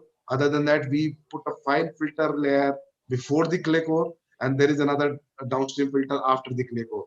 So fine filter layer before the clay core would push the fine sand particles into the clay core in case of the development of a crack. And then in case the crack develops and the clay particles tend to move downstream, the downstream filter will prevent that. So such features against the dam safety, you can see this, the inclined clay core here. These green ones, what you see here are the fine filters, and there is a coarse filter, which is the red line here. So this is the shell material, which has been compacted to 2.36 ton per cubic meter density. And what you see in gray here is the riprap material, as I said, which is composed of angular rock blasted segments. Total material which has been filled here is of the order of 27 million cubic meter. This is how this dam body has been made. And the important thing which I want to bring to the notice of the panelists as well as the participants, that this structure has been tested for the design loads. When today we are filling this reservoir just 2 meters, up to 2 meters below the full reservoir level. The full reservoir level is 830. We are filling it up to 828. But we have once crossed 830 also. We have went up to 830. We have gone up to 831. That was a forced filling because of a flood which occurred at the fag end of the monsoon. We were already that time at a very high level, the dam. And this dam has been tested for that 1 meter above the full reservoir level also. So that way, the safety of the dam has been checked and ensured. The unique spillway arrangements, I mean, this is also a big topic for another day. But yes, we have designed these spillways for 15,500 cubic meter per second PMF condition. And this is 1 in 1,000, 1 in 10,000 year return frequency. So a very safe feature for the design of spillways. We don't think that we'll be in a position to review it any time during the life of the project. But yes, we keep reviewing the hydrological conditions, and so far we don't find any need to review the PMF. What you see is the downstream view of the project. This is the single fall root spillway, what I mentioned, and this is the stilling basin. Each wall of the stilling basin is 60 meters high. So these two walls in itself are the two dams which we have designed. And this is a single fall, and you see how this particular pool which is there here. It is 22-meter deep pool, and the entire water jet falls into this 22-meter pool, and then there is a hydraulic jump condition formed here. These two are the outlets of the right bank shaft spillways, and these also have been hydraulically designed in a fashion that there are no erosion conditions on each abutment, because it's a very narrow valley. So the challenge was to accommodate this flood water and this water which is carrying a lot of energy in this narrow valley in a way that it does not destabilize the slopes and it does not erode the slopes from the toe. So this is the chute spillway operating in one of the years when we had a lot of water and we had to pass the flood. This one is the morning glory structure on the right bank shaft spillway, where these are the ungated shaft spillways, and this is that condition when I said there was a flood which is stuck at the high level and we had to release this water. This got automatically operated, and you see how beautifully this water is falling into this morning glory structure at the full reservoir level. And these were safely tested. What you see here is the air water mixture which is coming out, which we have separated right at the toe of the shaft, and this through an air vent shaft, this is coming out. Two left bank shaft spillways, and then this is the sequence of the spillway operation. For the chute spillway will come into operation, and then after that the left bank shaft spillway on the left side, you see through the vertical shaft water is falling and going out. Then on the right bank side, the morning glory structure. So this is the sequence of operation of the spillways. Now the best part of any dam safety aspect is the instrumentation. Very well laid down instrumentation in theory also. We have put the instrumentation in 5 different phases. What we are doing, the activities, the way we are acquiring the data, the way we are transmitting the data, compiling and then processing, and then doing the analysis. So these are the 5 stages what we are going through. We acquire the data through the automatic data acquisition system. There are sometimes manual interventions also which are required. At some places, there are certain manual devices also which have been placed, like the surface monitoring points and other things. Then we transmit all the data electronically with the help of some IT-enabled application, and then compile it also again with the help of a software, process it, and then we generate reports. And then these reports are studied. These are the aspects which we monitor, dam safety aspects: pore pressure, earth pressure, seepage, settlement, deflection, and seismicity. Now, seismicity is one thing which we have very seriously taken care of in this. I will try to skip these, layout of instruments in the section and the plan and different sections. You see the entire body of the dam has been instrumented, and we are getting good data. There are some instruments which are not working, but then we are trying to find alternatives as to how we can collect that particular information with some other sources. Now, what I want to tell you is, this is seepage from dam, and what we get in the downstream through the left abutment, through the right abutment, and through the dam body is something like 200 liters per second, which is very, very well within the design limits. And this is the total seepage. This seepage gets increased in the monsoon season, but there also it is well within the day. And we have been monitoring the seepage results right from day one. And every year what we see a pattern that it is stabilized. So there is no increase in the seepage values. That gives a lot of comfort that the structure is behaving very well. There are no untoward developments which are taking place. Now, settlements in the dam body, the peculiar aspects of this particular dam safety feature settlement is that most of the settlement in this structure took place during construction itself. When we were doing the construction, because of the heavy mass and heavy inertia of this body, a lot of settlement took place during the construction. And what we observed during the operation was very little. And then the total settlement, what we have measured today, is 40 centimeters of the order of 40 centimeters, which is very well within the design settlement of 70 centimeters. The seismic observations we are doing in 2 ways. One is the microseismic network which we have put around the project site, in an area of something like 50 kilometers by 50 kilometers all around, and we have put microseismic instruments there. We are recording the microseismic, all microseismic events. The objective of this putting this network was because there were a lot of questions on this project regarding this reservoir induced seismicity. So we were given the mandate by the government also, and we all ourselves wanted to understand the impact of this reservoir induced seismicity in this project. What we observed during the last 15 years, considering the data which we have gathered through this network and which has been analyzed by Department of Earthquake, IIT Roorkee, that the occurrence of these microseismic events has reduced considerably after the commissioning of the dam, and then they have tried to understand the reason also why this is so. So what they have concluded was that the features, the discontinuities on the rock strata on either side, they get compressed because of this reservoir load, the huge load, reservoir load which has been created in a very narrow area. So reservoir is trying to exert pressures on both the abutments and trying to push the abutments towards the inner side and try to close these faults and features and fissures in the abutment.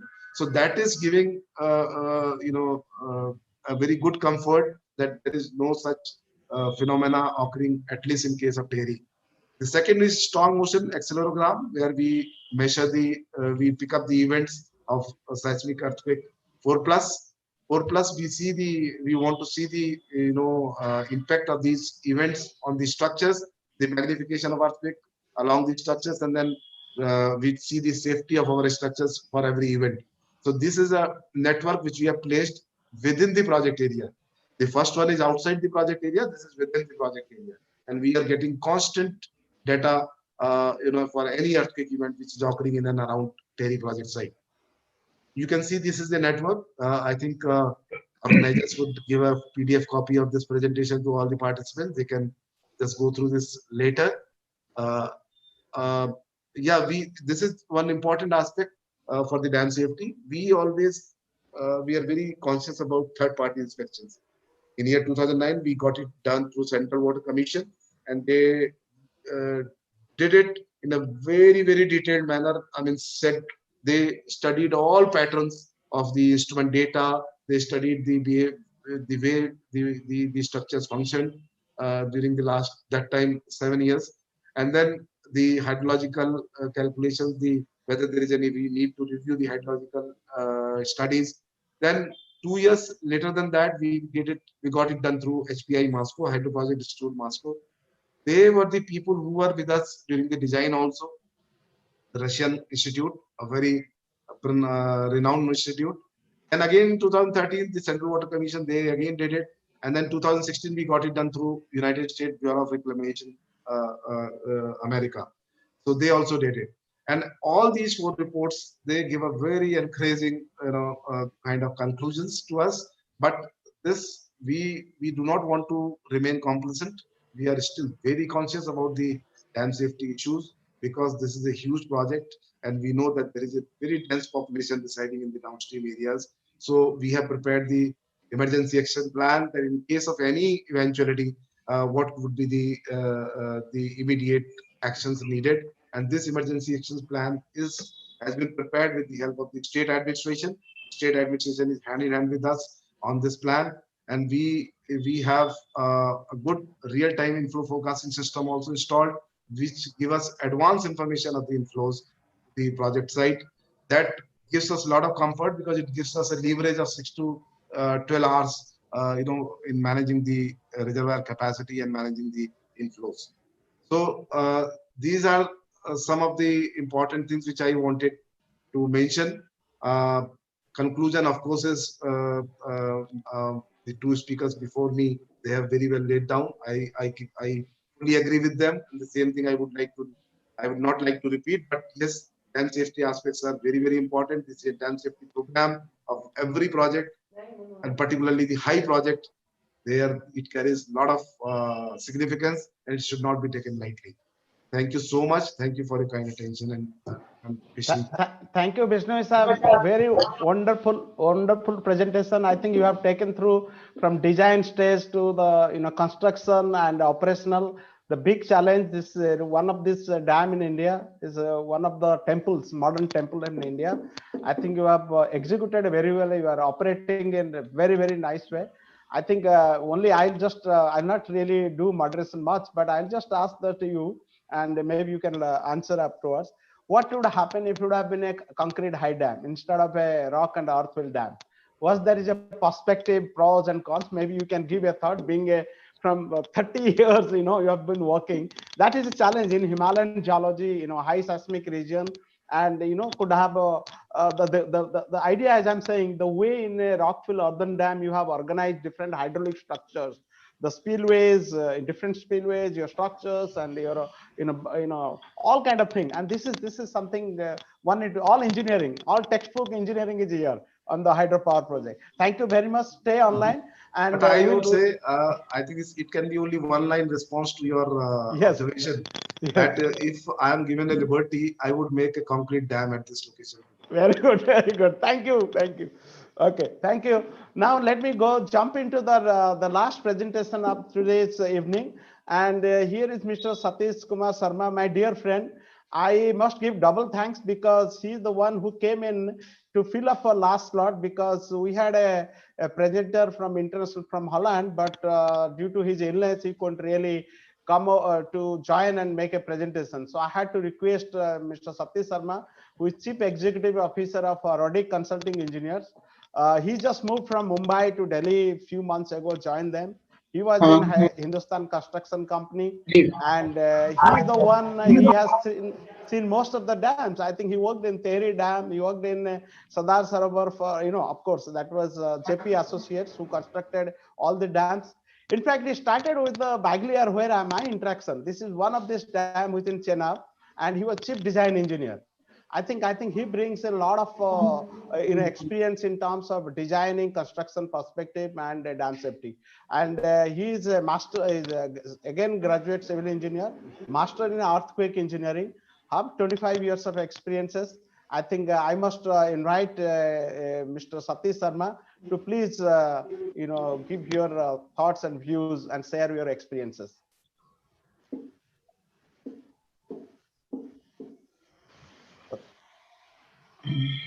Yeah, Satish, you can go ahead.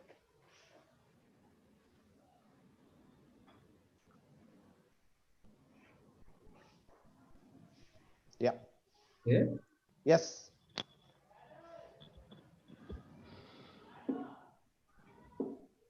Am I audible? Perfect. Yes, yes. Loud and clear. Thank you, panelist. Actually, when yesterday Mr. Pradhan said to me, I said I don't have any formal presentation. But when he said to me, no, you just come and what sort of presentation is needed, probably you will be able to contribute by virtue of being there. I said definitely yes. But honestly speaking, I learned a lot from Masood Saab, from Sinha Saab, and my friend Mr. Rajiv. I think he has given wonderful presentation about Tehri Dam. And one thing which I would like to add here, and which gives the importance of such a large dam which we are having, why we say that it is a temple, modern temple.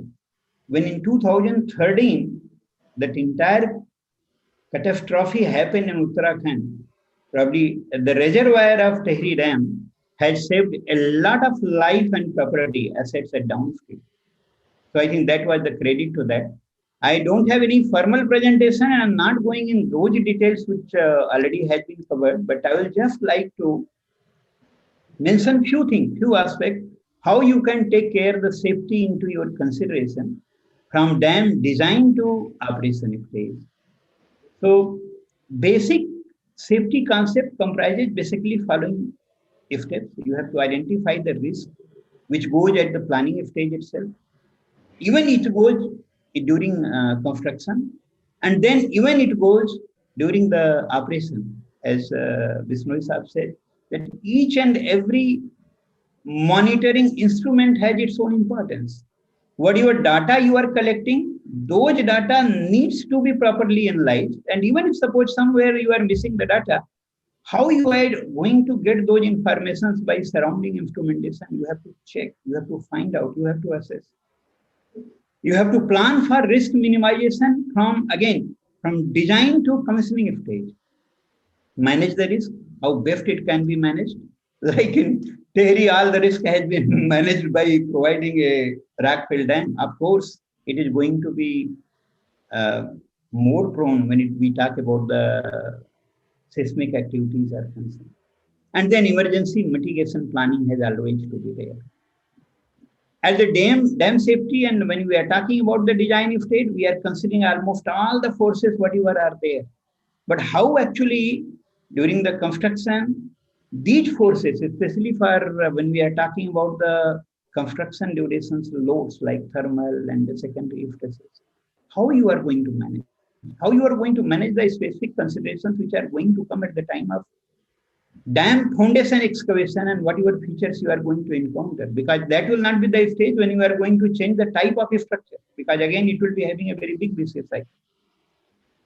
Then when you are going to have all the design criteria and what combinations you are going to take, load combinations you are going to take, what your codes and standards you are going to follow, each and every are having their own pattern, and whatever combination you are taking, you follow at least for all other loading conditions, what your factor of safety you are taking. It should not happen for dead load and hydraulic load you are taking one code, and for seismic construction, seismic considerations you are taking following other codes.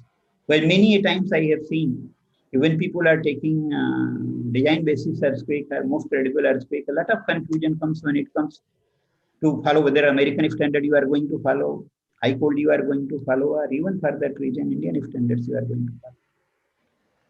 After that, you have to be very careful after considering all loads and load combination. You have to be very careful which tools you are going to adopt, particularly whether it is a hydraulics, whether it is a dam failure analysis, whether you are going to do the 3D analysis of the structural analysis of the dam. You have to be very careful what type of structure you have proposed. Like when you have proposed a rock fill dam, scenario should be different. When you are going for a concrete gravity dam, scenario will be definitely, considerations will be little. Similarly, when you are going to for CFRD, when you are going for RCC, probably the tools and techniques which you are adopting, you have to be very sure. Of course, based on experience or expertise, which is available in the industry, how you are proceeding to do that. And safety monitoring, when you are going to do during construction, specifically you have to be careful. Whatever the instrumentation you are going to put, its installation has to be very proper. They are not going to be damaged. You should be doubly sure that these instrumentations are going to be well connected from your control room once your dam is going to be commissioned. I know my experience, which I am having a little bit in Andhra and even in Maharashtra, even some of the northeastern states. Many a time the instrumentation, whatever they are installing during dam construction for low and medium height dams, it's just a ritual.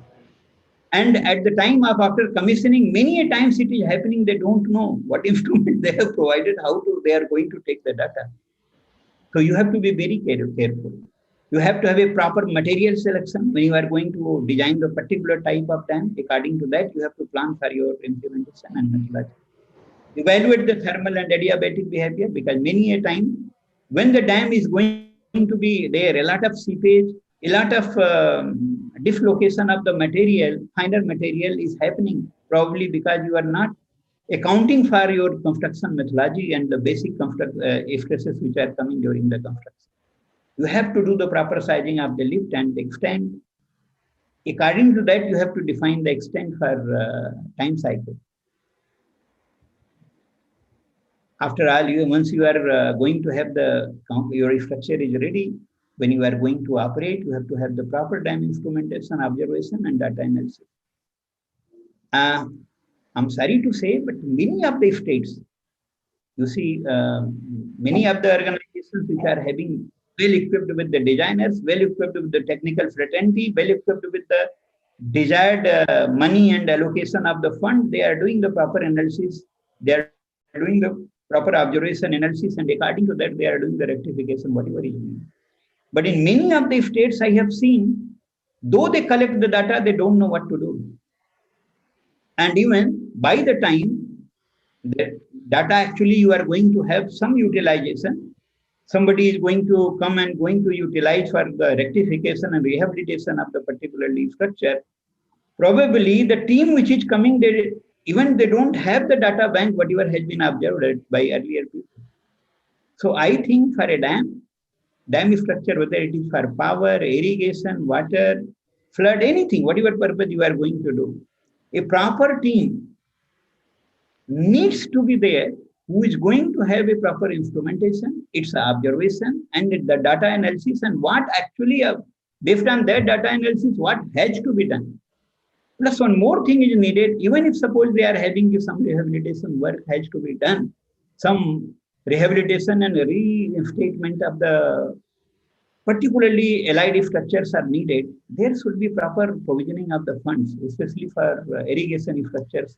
I see that water is being run by everybody, but as far as the dam rehabilitation is concerned, is monitoring and some expenditure is concerned, nobody is there. If state doesn't have fund or fund allocation for that.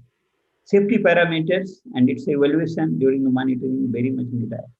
During operation, we have to be very much aligned. Whatever the procedures and processes have been established for reservoir monitoring and its control, it's needed.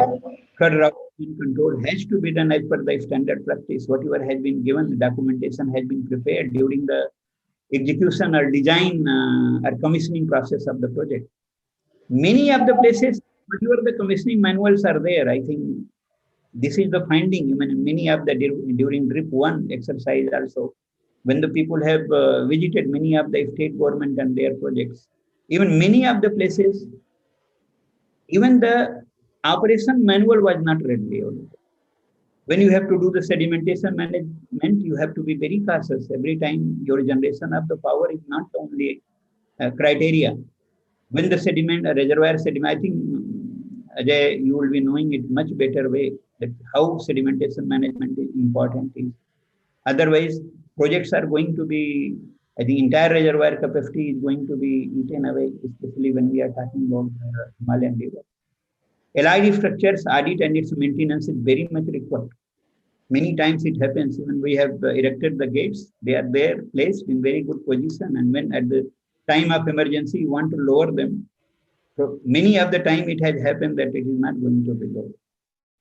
And especially these problems are happening when I'm talking about the project by the state governments, and where not much money is coming, revenue is not getting generated, and when the maintenance of these projects is happening only in the hand of irrigation department at the state agency.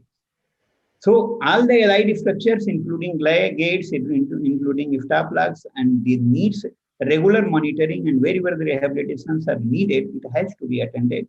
Maybe it should be considered as an emergency. Similarly, one-time training, normally it has happened. Many places it happens that when consultant is there, your fire expert panel is there, the dam is that commission, project is commissioned, you are having a thorough training. And then the people who are getting trained, maybe after 2 years, 3 years, or 4 years, they are going to be shifted here and there. We have to be very careful. Even if suppose you are bringing the new staff, they have to be properly trained, maybe with some additional expenditure. But a trained staff is an asset everywhere. And periodic drill to review the preparedness, as it has been discussed by this voice up, that not only one agency, they have intermittently in 2011, 2013, 2016, they have engaged our world leading agency for doing the safety audit of the project. Emergency mitigation plan always should be there. Even whatever precautions you are taking, everything, you should be having a alarming device even in your upstream water, and you should be having a proper contingency measure for that. Flood area mapping you have to do continuously. You have to have a evacuation plan. Well-defined responsibility matrix should be there in organization. Especially whatever I'm talking about it is more applicable and more emphasis needed when we are going for dealing with the state government or irrigation projects. And there should be a proper system to collaborate with NDRF. One more thing, I'll say and then I'm just taking whatever the presentation I have seen and whatever discussion is going on. Even in state government, when the project is going to be beyond a certain value or installation capacity, that comes to CA and CWC for its evaluation. They do a rigorous exercise. There is a CFDP committee is there, dam safety committee is there, NCDS is there. All the evaluations are being done, guidelines are being done, promises are being taken. But once the project is going to be there in the hand of state government or it is going to be along with in the hand of private entrepreneur, unfortunately, we don't have any mechanism to control whether whatever instrumentation they have advised or whatever methodology they have advised, whether exactly it is going to be followed or not. So I think all said and done, our processes are there in place, our documentation is there in place, experts are there in place, but the mechanism has to be evolved where this sort of NCDS or these expert committees, they are having that right to regularly go and monitor, and maybe it can be allocated by central fund also. They should be having a full right and responsibility to monitor and push the state government or concerned operating agency by virtue of which they are going to have the implementation of whatever safety audit and whatever observations are being given by the committee. With these words, thank you. Thanks to panelists and thanks audience for hearing. Thank you, Satish. Excellent. I think you touched upon some good aspects. Soft side of the dam safety training, capacity building, audits, and also the most important aspects from designer perspective. What you should do and make a checklist. That's very critical aspects of dam safety going forward. The other aspects you mentioned that which we are actually, the webinar was heading towards that. It was digitalization of hydropower or dams and reservoirs. And that's where you collect, you do the instrumentation. And once you have instrumentation, collect a lot of information, it required to be analyzed and put into records and documentation, so that when you do the retrofitting or maintenance on various aspects, especially the older new dams, you need to have actually those information. I think this is good aspects, and I'm sure that DRIP 2 and DRIP 3 will take into that side. I'm sure Hussain Sir, being an expert member in the National Dam Safety Committee, and already there in the committee also, so would be probably take it up.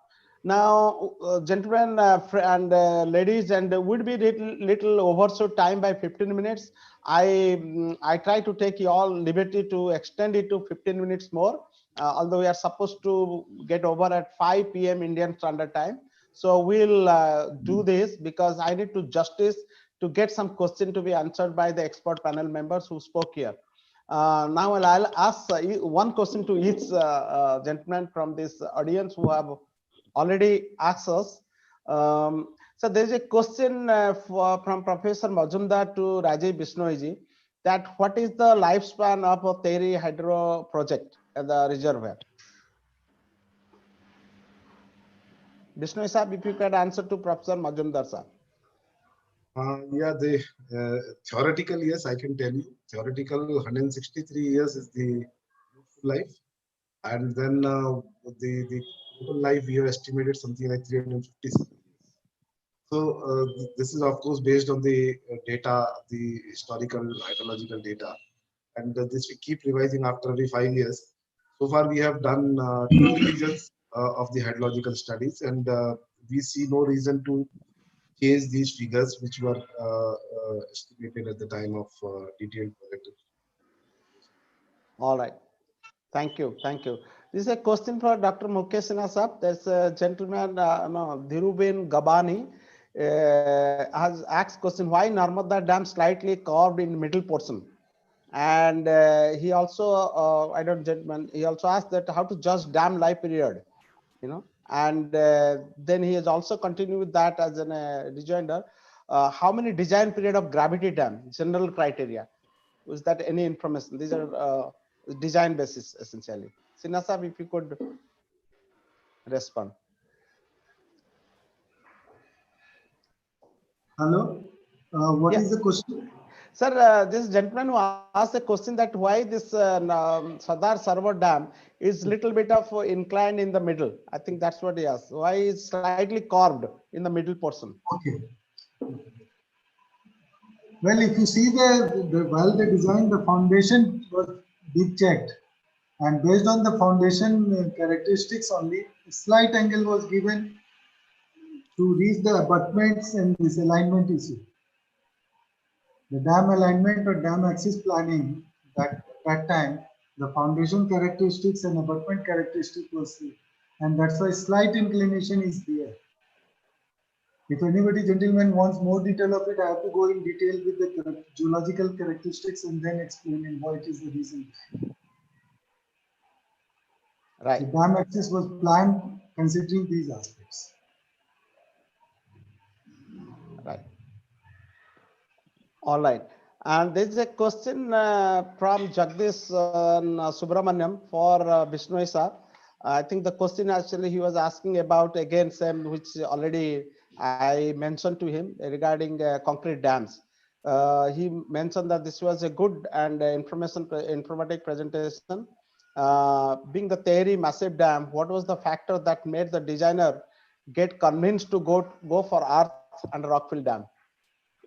Vishnu sir, Mr. Subramaniam is asking this one again. As I told you at that time also, Yes. That had it been today, I would go for a concrete dam because technology has advanced a lot.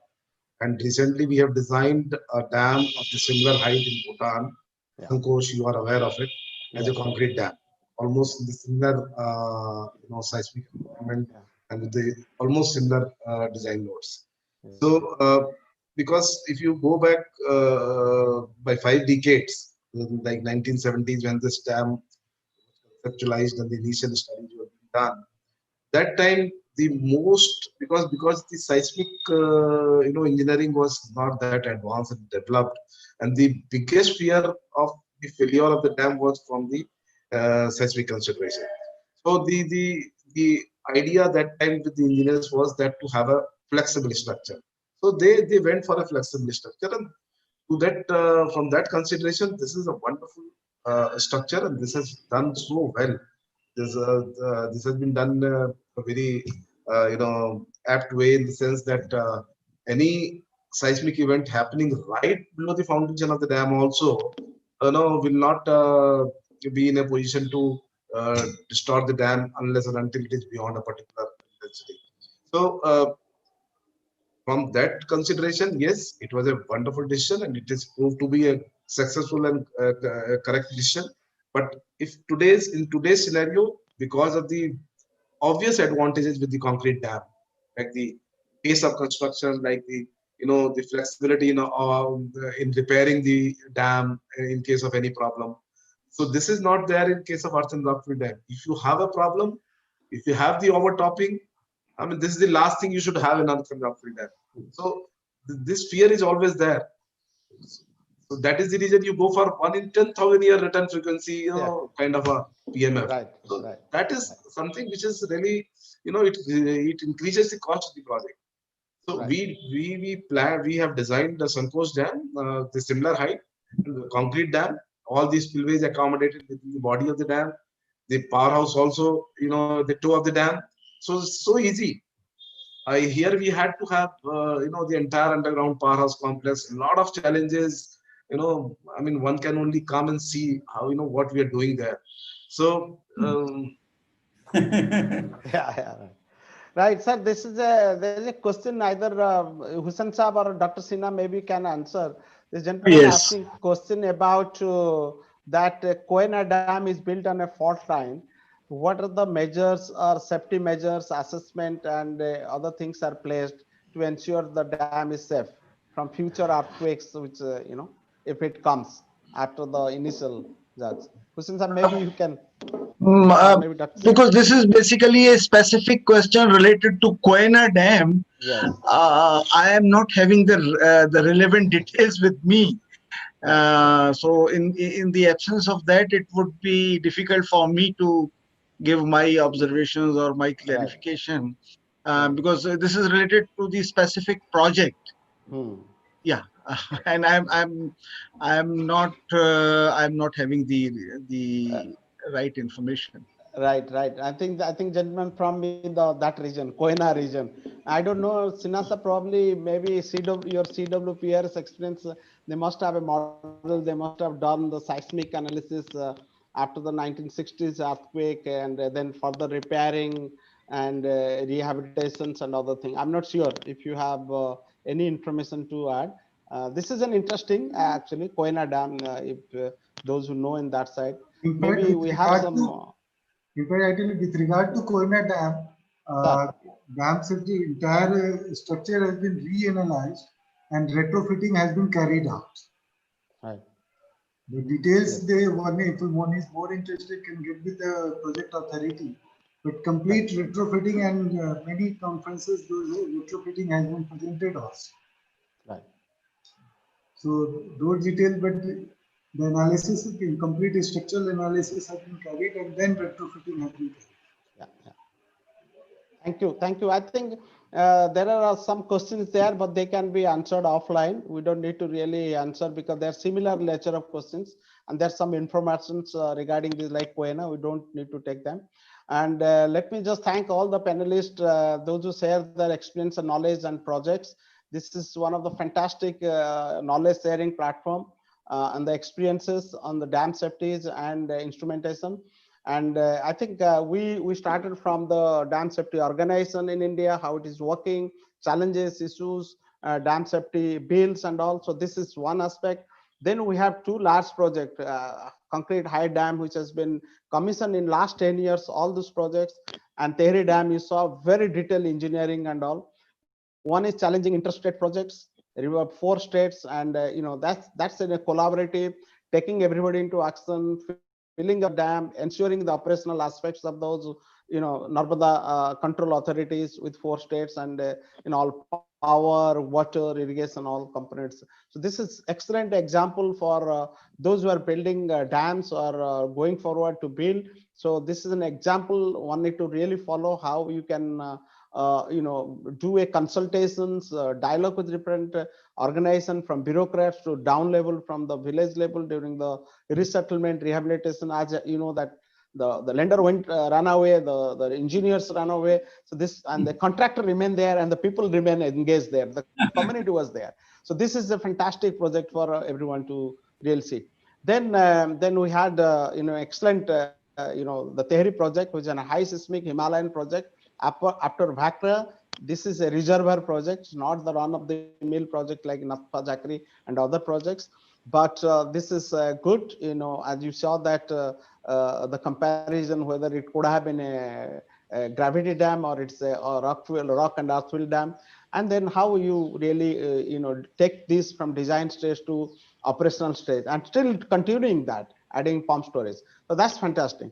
And Satish made a fantastic comments and observation on the how to take the monitoring information to useful analysis, so that you can manage and monitor your dams for coming years. Design life is 100 years plus, so you need to do that. So digitalization is the next answer. Then soft audit, regular audit, mechanism to do the training to ensure that the engineers who are newly joining, they also know the systems. And I think this is very good. In a short time you gave your design basis to operational aspects. I think thank you all, fantastic. We all said we are 400 plus people joined there, and there is many organizations from outside. We are from Indonesia, from Vietnam, from Philippines, from Japan, and from Middle East and from Africa. I think that's an excellent coverage, and I hope that everybody enjoyed listening and knowledge. Thank you very much all, and I'll just give the stage for a couple of minutes our president to